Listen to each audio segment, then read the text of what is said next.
네, 여러분 안녕하세요. 같이 말씀함께 퀴키 나눔 시간입니다. 오늘 말씀은 사도행전 22장 12절에서 29절까지 말씀이고요. 자, 오늘 말씀에서는 바울이 이제 사람들의 이렇게 막 소란과 요동치는 것 가운데 자신이 왜 이방인들의 사도가 되었는지, 예수님께서 자신에게 어떠한 사명을 맡기셨고 자기가 예수님 맡기신 그 사명과 그 소명을 이루기 위해 어떻게 행동했는지 그런 내용을 말하고 있습니다. 12절에 보니까 거기에 아나니아라는 사람이 있었습니다. 그는 율법을 따라 사는 경건한 사람으로 거기에 사는 모든 유대 사람들에게 칭찬을 받는 사람이었습니다.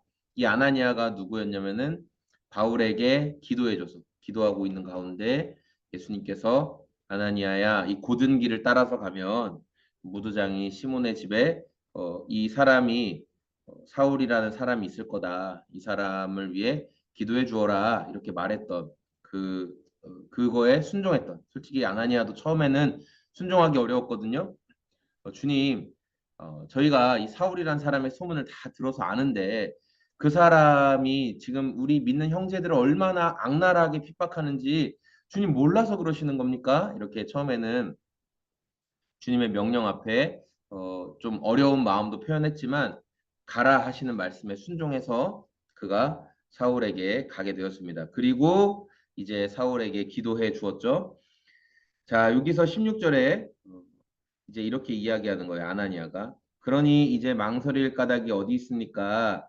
일어나 주님의 이름을 불러서 침례를 받고 당신의 죄 씻음을 받으시오라고 말했습니다. 그러니까 이 아나니아 제자가 사울을 향해서 당신 이제 주 예수님 당신을 그 빛나는 가운데 다마스커스 그 도상에서 밝은 빛으로 또 웅장한 목소리로 만나 주신 그 주님을 당신이 예수님을 이제 받아들이고 주님의 이름을 믿고 그 뒤에 그 이름의 능력으로 침례를 받아라 이렇게 이야기를 했어요.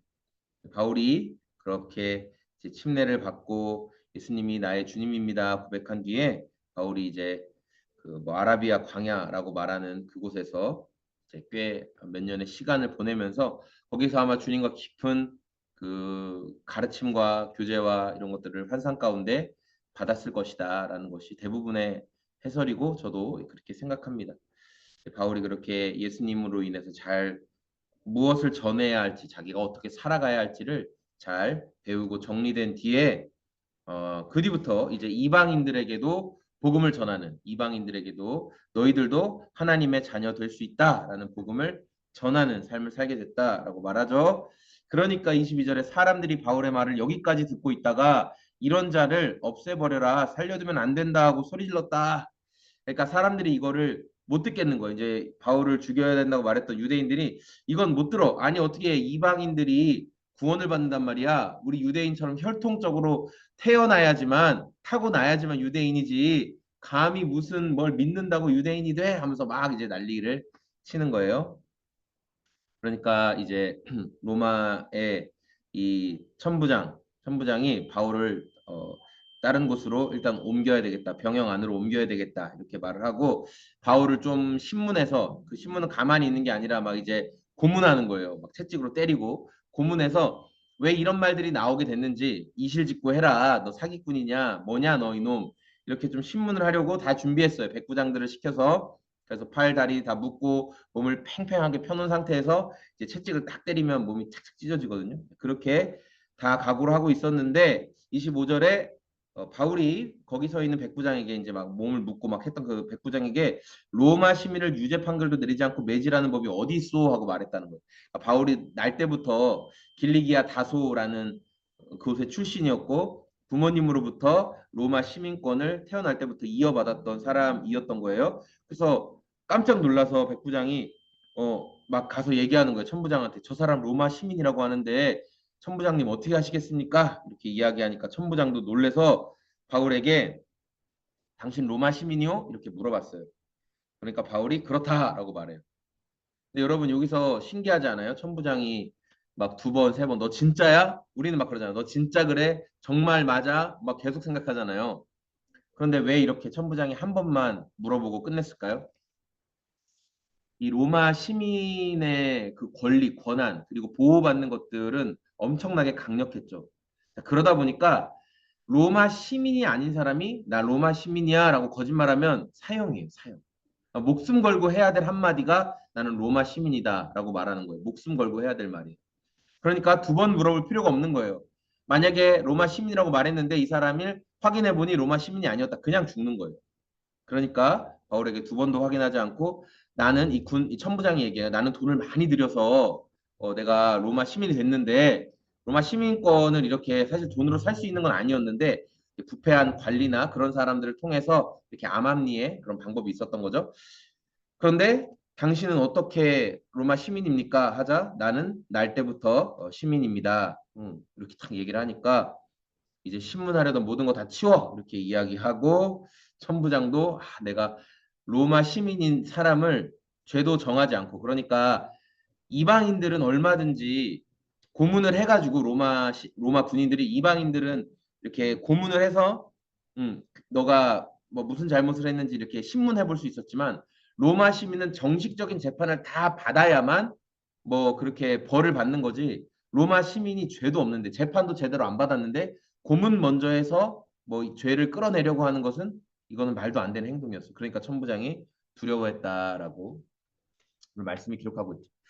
오늘 제가 교회에 와서 큐티 나눔을 하다 보니까 좀 배경 설명을 많이 했는데 저는 오늘 말씀 가운데 이런 생각이 들었어요. 이게 29절에 나온 것처럼 바울을 신문하려고 하던 사람들이 곧 물러갔고 천부장도 바울이 로마 시민이라는 사실을 알고 그를 결박해 놓은 일로 두려워하였다. 그러니까 이 천부장 입장에서는 로마 시민인 줄 바울이 몰랐잖아요. 그러니까 이 사람을 묶어놓고 때리고 고문해서 지금 왜 유대인들이 이렇게 난리를 치는가에 대한 답을 얻고 싶었어요. 얼마든지 그렇게 해도 된다라고 생각했어요. 그런데 바울이 로마 시민인 것을 알게 된 순간 그는 야, 나 이제 큰일 났다. 나 이제 완전 큰일 났다. 이 사람 로마 시민이었다니. 내가 법을 어겼구나. 그 엄청난 두려움에 사로잡히게 되었다라는 것이죠.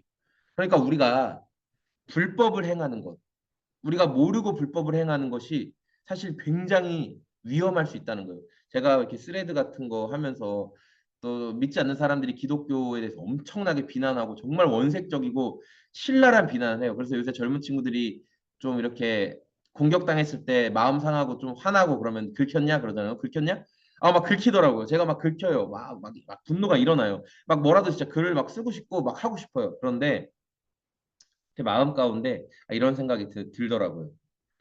야, 저들이 이게 지금 예수 그리스도 이렇게 비난하고 정죄하고 또 예수 믿는 사람들에 대해서 교회에 대해서 그냥 무조건 싸잡아 엄청나게 비판하는 것들이 이게 하나님 앞에 옳지 못한 일이고 불법이라는 것을 알게 됐을 때 얼마나 큰 두려움을 느낄 것인가 그런 생각들을 하게 되었습니다.